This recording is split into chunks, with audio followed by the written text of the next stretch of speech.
Assalamualaikum warahmatullahi wabarakatuh. Saya Najwa Ramadhani Hafiz dari Prodi Hukum Keluarga Islam, Fakultas Syariah dan Hukum UIN Sumatera Utara. Di sini saya akan menceritakan kisah dari salah seorang sahabat Rasulullah Shallallahu Alaihi Wasallam. Dia itu dari kalangan kaum wanita. Namanya adalah Nusaybah binti Ka'ab. Nusaybah binti Ka'ab adalah salah satu sahabat Rasulullah. Beliau merupakan sosok perempuan yang menyegerakan dirinya untuk masuk Islam. Ia kemudian mengikuti baiat kepada Rasulullah bersama 73 orang laki-laki kaum Ansar dari Madinah ke Mekah. Kisah baiatnya kepada Rasulullah ini dilakukan sekeluarga oleh Nusaybah bersama kedua anak dan suaminya. Isi baiat itu sendiri adalah pernyataan yang menyatakan bahwa mereka siap menjaga, melindungi dan membela Rasulullah Shallallahu Alaihi Wasallam ketika beliau hijrah ke Madinah, sebagaimana mereka menjaga dan membela diri mereka sendiri beserta keluarganya. Nusaybah merupakan orang yang sangat taat dan mencintai Allah dan Rasulnya. Pada suatu kisah pada saat perang Uhud, Nusaybah mengikuti perang Uhud tersebut bersama keluarganya, termasuklah kedua anaknya yang masih memasuki usia remaja. Perang Uhud yaitu perang antara kaum kafir Quraisy bersama kaum muslimin di dekat Bukit Uhud yang terjadi pada tahun 3 Hijriah atau pada tahun 625 Masehi. Dalam perang tersebut, kaum kafir Quraisy membawa kaum wanita bersamanya untuk menyemangati mereka dan memberi yel-yel pada saat peperangan.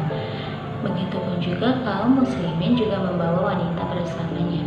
Tetapi kaum muslimin membawa wanita di situ untuk menyediakan logistik dan menjadi tim medis untuk merawat pasukan-pasukan yang terluka.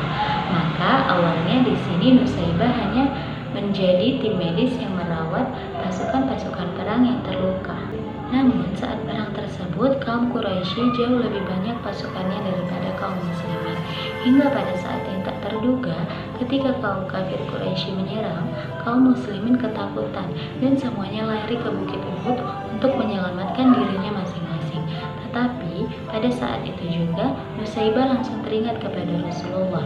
Nusaybah langsung memikirkan keadaan Rasulullah. Lalu dengan gagah dan berani tanpa rasa takut, Nusaybah lari menghampiri Rasulullah sembari mengambil salah satu pedang yang dilempar oleh pasukan kaum muslimin yang sedang menyelamatkan dirinya naik ke Bukit Uhud. Seketika Nusaybah pun langsung menghayunkan pedangnya untuk siap menghadapi kaum muslimin yang ingin menyerang Rasulullah. Pada saat itu, Nusaybah sangat menjadi pelindung bak perisai bayi Rasulullah. Hingga ada salah satu riwayat menyebutkan bahwa Rasulullah Shallallahu Alaihi Wasallam bersabda, di hari peperangan Uhud, aku melihat di arah sekelilingku dan di arah semua pandanganku, maka di sanalah Nusaybah sedang menghayunkan pedangnya. Sungguh Nusaybah jauh lebih mahir dibanding si Fulan dan si Fulan yang lainnya. Tetapi pada saat itu anak Nusaybah yang bernama Abdullah juga ikut melindungi Rasulullah walaupun tanpa senjata. Abdullah melindungi Rasulullah dengan cara melemparkan batu ke arah musuh. Hingga ada saat di mana ada seorang kafir Quraisy yang menyerang Abdullah dengan pedang hingga melukai tubuh Abdullah. Melihat hal itu, Nusaybah pun langsung menghampiri anaknya sembari membalut lukanya, dan setelah itu Nusaybah pun langsung berkata, bangkitlah anakku, lanjutkan peperanganmu bersama Rasulullah. Lalu Abdullah pun langsung bangkit dan melanjutkan peperangannya bersama Rasulullah. Intinya pada saat itu Nusaybah sangat menjadi pelindung bagi Rasulullah dikala ada kaum kafir Quraisy yang ingin melukai Rasulullah.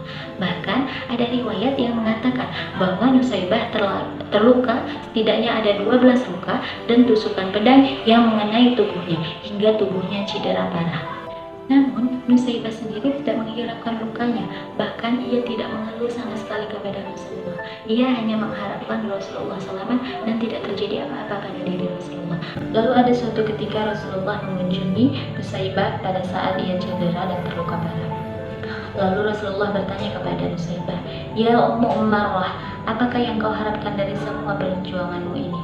Lalu Nusaybah menjawab, ya Rasulullah, doakanlah aku kalau nanti akan menjadi tetanggamu di syurga. Mendengar permohonan tersebut, lantas Rasulullah langsung menadahkan kedua tangannya sembari berdoa kepada Allah. Ya Allah, berkahilah Ummu Ummarah, berkahilah keluarga Ummu Ummarah, dan masukkanlah mereka ke dalam syurga. Masya Allah, sungguh mulia keluarga Ummu Ummarah karena Rasulullah sendirilah yang berdoa kepada Allah untuk memasukkan mereka ke dalam surga Allah.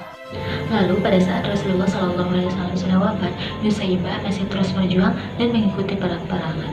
Salah satunya, Nusaibah berjuang di Perang Yamamah yang terjadi pada tahun 632 Masehi. Perang ini terjadi antara kaum muslimin yang melawan pemberontak dipimpin oleh nabi palsu yang bernama Musailamah al-Kadzdzab. Pada saat itu, Abu Bakar mengutus anak Nusaibah yang bernama Habib untuk mengirimkan teguran kepada Musailamah. Tetapi ketika sampai di sana, Musailamah malah menyiksa Habib dan memaksanya untuk mengakuinya sebagai nabi. Tetapi karena terus-menerus menolak dan hanya bersaksi bahwa tiada Tuhan selain Allah dan Muhammad adalah utusan Allah, Habib dibunuh dengan cara dimutilasi dan dipotong-potong semua bagian tubuhnya. Dan tidak hanya sampai di situ, tetapi jasad yang terpotong-potong tadi dikirimkan kepada ibunya, yaitu Nusaibah.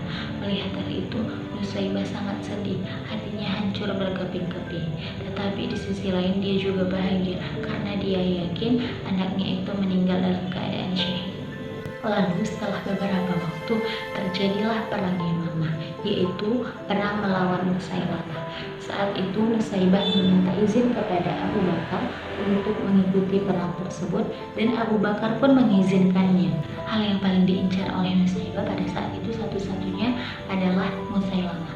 Namun sebelum ia menyerang Musailamah, ada anak buah Musailamah terlebih dahulu yang menyerang Nusaibah dan terpotonglah tangan kiri Nusaibah.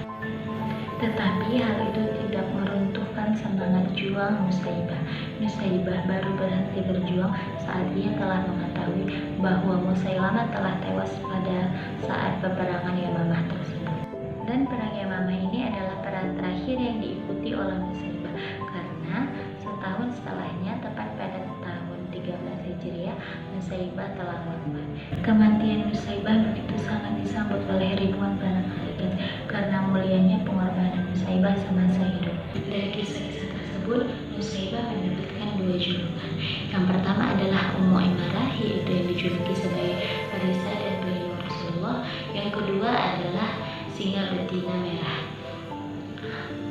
Nusaibah juga merupakan sosok pahlawan perempuan yang tak pernah absen meninggalkan kewajibannya untuk berjihad ketika ada panggilan untuknya. Tetapi di samping untuk berperang, Nusaibah juga tidak melupakan tugasnya sebagai istri dan ibu.